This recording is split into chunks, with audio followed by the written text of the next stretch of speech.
extra eyes. How volunteers in Provo can help police keep the streets safe. Conference tourism, how the LDS General Conference this weekend boosts our capital city's economy. And autism support. A school district is helping autistic students transition into adulthood. I'm Janae Anderson. And I'm Lydia DeFranchi. It's Thursday, September 29th, and in Utah, it's 12 o'clock. From BYU and the BYU Department of Communications.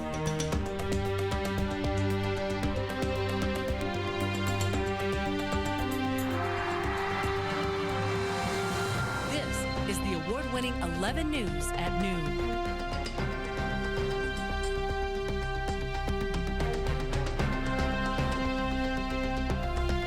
A new program has community members suiting up to patrol Provo. 11 News reporter Brooke Martin is here to explain why Provo is recruiting volunteers to help keep the city safe. The next time a police car pulls up beside you, it could be an average Joe volunteering. The Provo Police Department recently started a program where civilians assist with things like neighborhood watch and traffic control.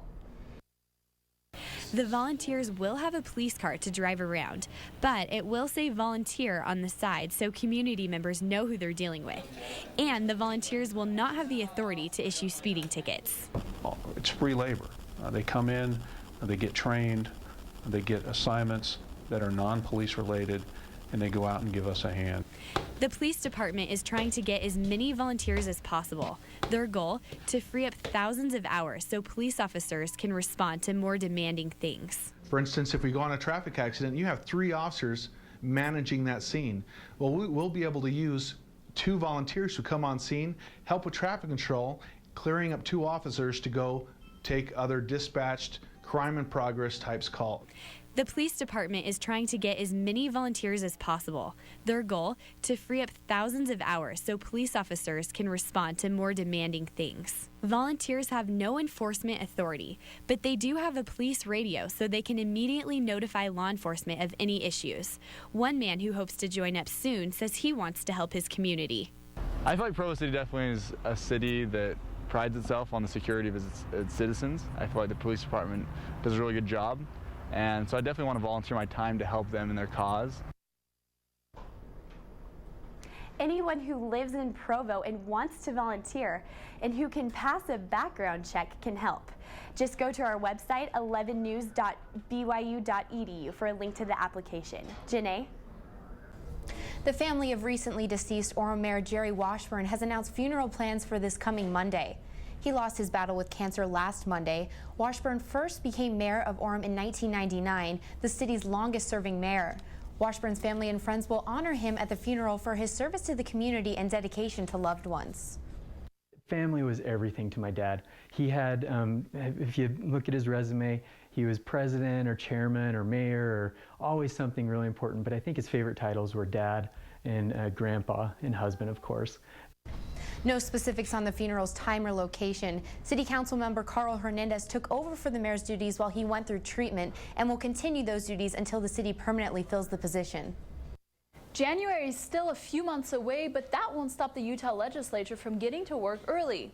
Governor Gary Herbert has called a special legislative session for Monday to address a number of issues, including the controversial redistricting. The governor also wants lawmakers to discuss workers' compensation laws and adding the presidential primary to the regular ballot. For all of you headed to Salt Lake City this weekend, beware, you may be in bumper-to-bumper traffic with General Conference in town. 11 News reporter Sarah Turini tells us how businesses are getting ready for the busy weekend.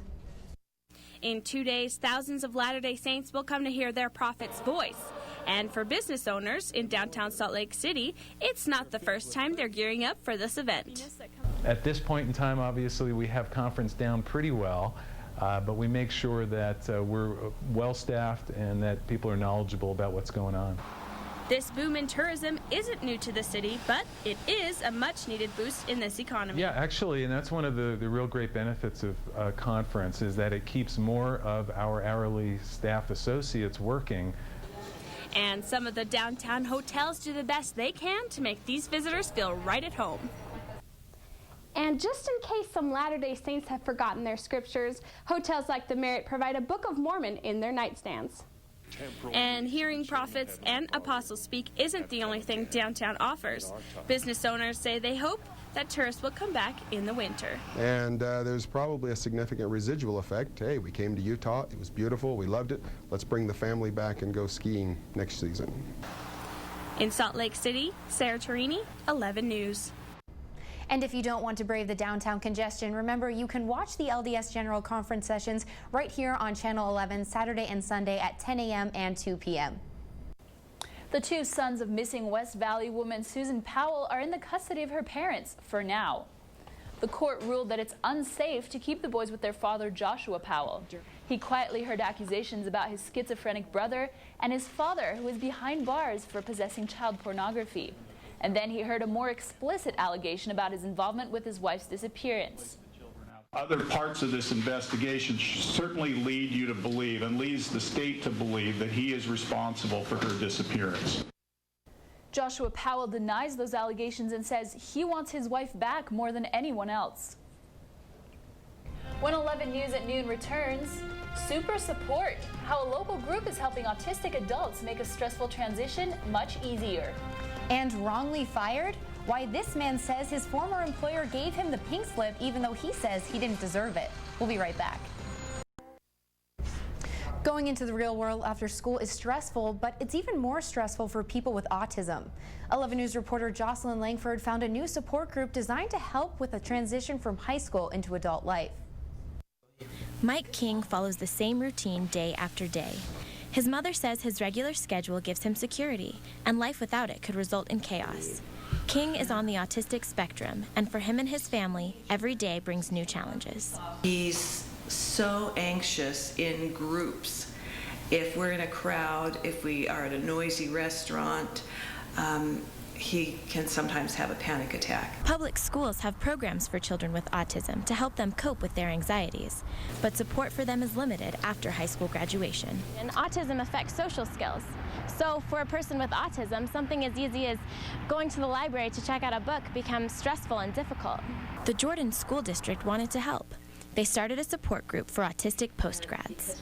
They're looking at relationship skills and job skills and how to sort of build trust with your parents and how to put yourself out in the world. This week, they are learning to interact with the other members of the group. Zimmerman says it will take a lot of practice for them to become independent.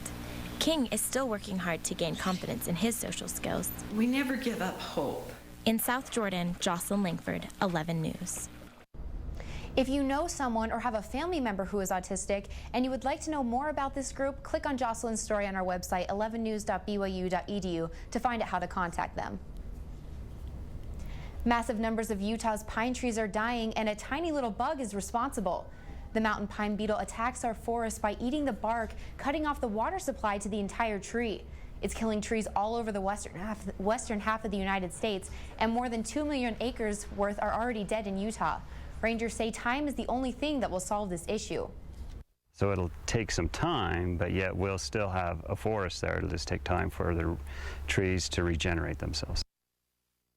Shrem also says they are spraying trees and thinning the bark, but admits there is no way to completely get rid of the beetle. The forest will just have to run its course.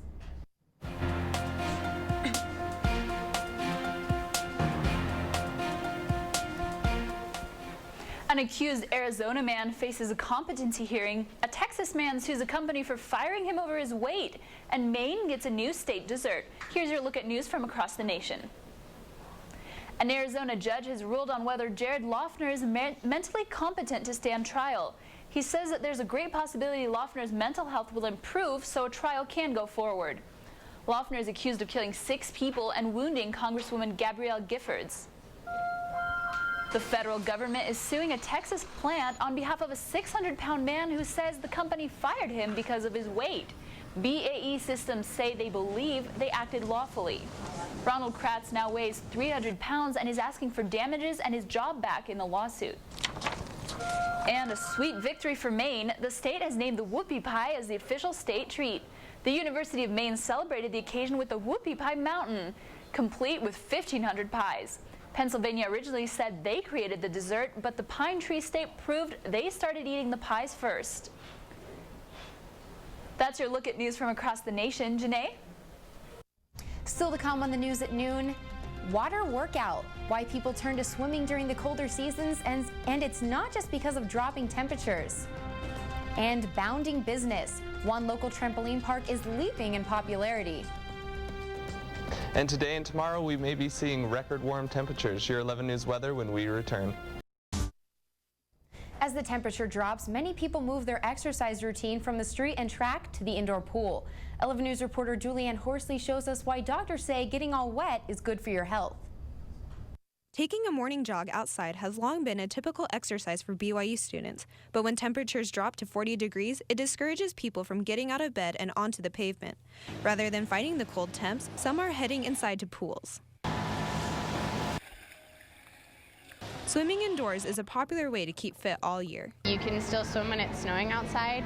I've been running with my roommates and it's starting to get cold in the morning, so I can't really do that anymore. Doctors recommend swimming because it keeps the heart rate up and offers health benefits not found in your typical morning run. Along with getting a great cardio workout, doctors say swimming is not only less harsh on your joints, it can improve lung functions as well. You get the benefit of the cardiovascular so that you're taxing your heart, and then that develops your heart as well as your lungs. So you get that benefit. Even trained athletes say they enjoy swimming because it enhances their areas of training. But you don't have to swim laps or use a board to get a workout. Even just playing in the water and having fun with friends is a great way to stay fit during the winter months.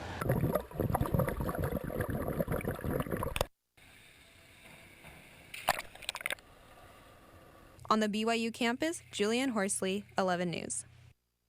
Swimming is not weight-bearing and builds muscle in all parts of the body. Doctors say those who suffer from joint pain can swim to achieve their fitness goals without stress on their joints.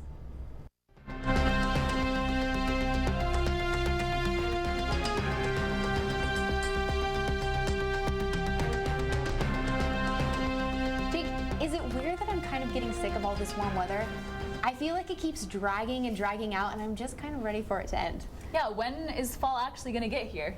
I think it is a little weird that you're ready for fall weather. Fall is here, but it's actually great weather outside, and I'm sure a few people would agree with me that the current temperatures are a little bit higher than the average, but we're enjoying this warmer weather, and it's going to continue throughout the day. Today it's actually 77 degrees outside currently right now, and it's going to go into the high 80s, and you might even see some temperatures around Utah County reaching into the 90s. So as for that fall temperatures, it's at least a few days out. Humidity is at 50% with a slight wind, but we're going to see temperatures climb into the 90s, hopefully, for me, maybe not for Janae, but as we're waiting for fall to come, there are clear skies. It's going to be 70s all the way until sunset at about 7:40. So definitely warm temperatures you're going to enjoy today. And again, the reason for that is that area of high pressure is staying here. It's not going anywhere. There is a storm out in the Pacific that is trying to move in, that is some lower pressure and cold air, but the warm air is just pushing it out and over the west. So the next few days are going to be warmer, but you may see midweek some showers and colder temperatures coming in. But you won't be surprised as today, temperatures just like they were yesterday. Logan in the 80s, Moab reaching 90 today, and St. George, of course, at 98. That weather is going to continue in southern Utah over the next few days. And we talked about that storm that is coming in from the Pacific. So Sunday and Monday there is a slight chance of some showers, but just colder temperatures that we're sure are going to start cooling down as that storm moves in. And you can expect the same in northern Utah with the temperatures raising. Friday, tomorrow, we do expect it to reach 90, so a lot higher than the average. And starting October off with warmer temperatures on Saturday, and those slower temperatures going down a little bit, but we can expect nothing more than good weather ahead, and maybe you'll get your wish midweek next week and it'll be a little bit colder for you. But 90 on Friday, not exactly the news I was looking for. I guess I'll just have to endure it. So. You are happy. I'm not. I'll have to endure it a little while longer. Yeah, just have to learn to be happy with what you got, right? I guess. But that's okay.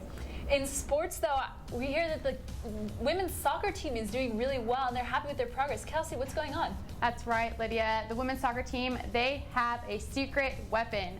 The team isn't just dominating on the field, and we'll show you what records they're breaking. In baseball magic, it was the most historic night in baseball history and one team's epic collapse. Sports is next. Stay.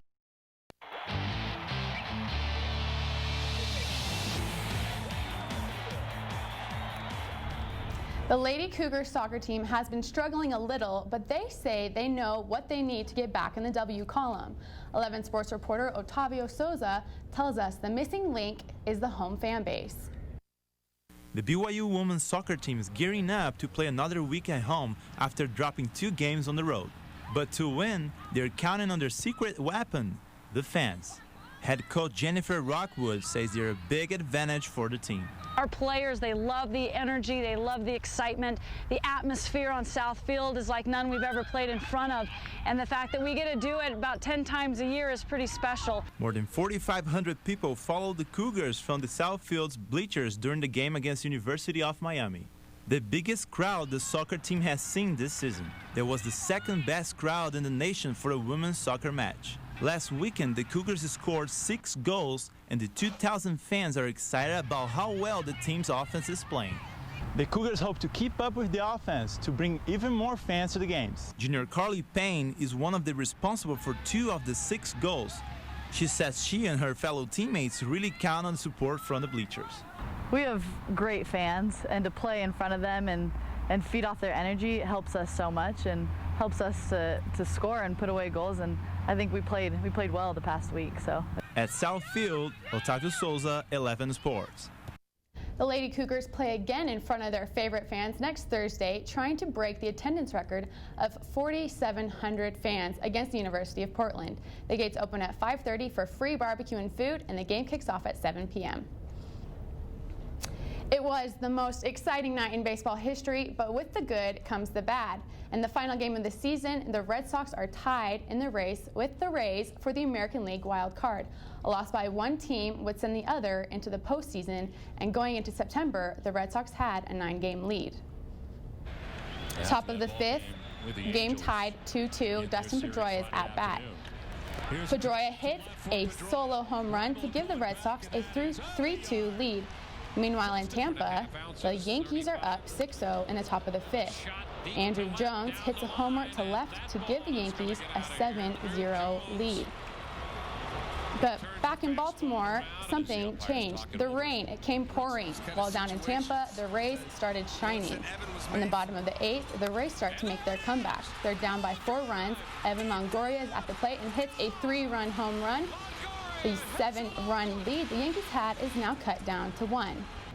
Meanwhile, the rain delay is still on in Baltimore, while pinch hitter Dan Johnson ties the score with a solo home run, and now we're going into extra innings down in Tampa. Now, the rain delay looks like it's over after more than an hour, and it's the bottom of the 9th. Nolan Reimold hits a double to bring Kyle Hudson. Andino at bat. He swings, connects, hits a single, and brings in Reimold for the score. Game over, Red Sox lose. Now it's up to the Rays down in Tampa. In order to keep the Red Sox playoffs alive, the Rays have to lose. While the Orioles are celebrating, Longoria is at the plate in Tropicana Field.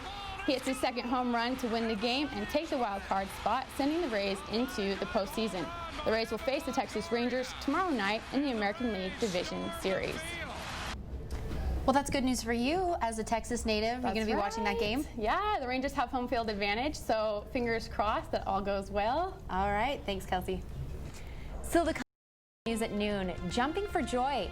See how a Utah park has people of all ages hitting new heights. We'll be right back. There's one park in Linden where swing sets and playgrounds are nowhere in sight. 11 News reporter Taylor Lansford shows us where people of all ages are going to put a little bounce in their step. With other industries closing their doors because of the economy, the trampoline park business is jumping up and down. Utah's original park, Jump On It, is hitting new heights in growth. It's been a lot of fun. It's fun for families, fun for kids, it's fun for me, for adults. More than 50 parks are open around the country with plans to build more because of popularity. Jump On It is the largest trampoline park in Utah and was the 2nd one in the nation. With over 10,000 square feet of trampolines, this is one park where you're going to get some serious air. The gravity-free atmosphere attracts people from all ages wanting to show off their bouncy skills. Earlier in the day, we get a lot of younger kids and families, and later in the day, we get high school kids, college age, and adults.